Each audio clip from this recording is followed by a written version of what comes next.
Kepolisian daerah Aceh bersama jajaran telah mengungkap berbagai kasus penyalahgunaan narkotika sepanjang tahun 2022.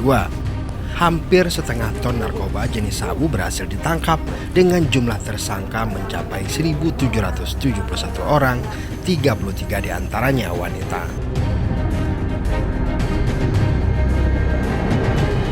Dalam konferensi pers akhir tahun, Kapolda Aceh Irjen Ahmad Haidan mengatakan jumlah pengungkapan kasus narkoba tahun 2022 menurun dibanding dengan tahun lalu. Tahun ini jumlah kasus narkoba yang diungkap sebanyak 1.236 kasus, sedangkan tahun 2021 sebanyak 1.319 kasus. Begitu juga dengan jumlah barang bukti narkotika jenis sabu yang disita sebanyak 416,9 kg, menurun drastis jika dibandingkan tahun lalu yang mencapai 1,8 ton.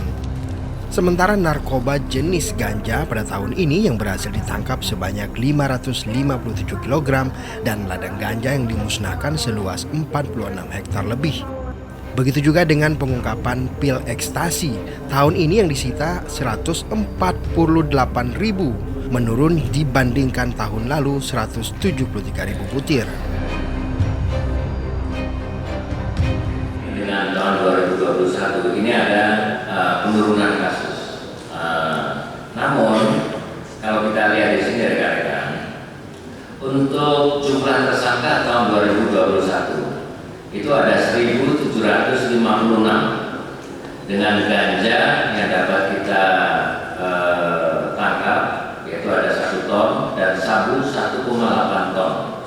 Ekstasi ada 2.173 butir. Dan hasil ladang ganja yang dapat kita ungkap itu ada 35 hektar dari berbagai macam spot, baik itu di Aceh besar maupun di Kayu Luwes. Sedangkan di tahun 2022 prestasi yang dapat kita tonjolkan yaitu dengan jumlah tersangka 1.771 orang, terdiri dari pria dan wanita. Pemberantasan narkoba di Aceh terus digencarkan. Selain rawan penyelundupan narkoba melalui perairan laut, pemberantasan tanaman ganja juga akan ditingkatkan.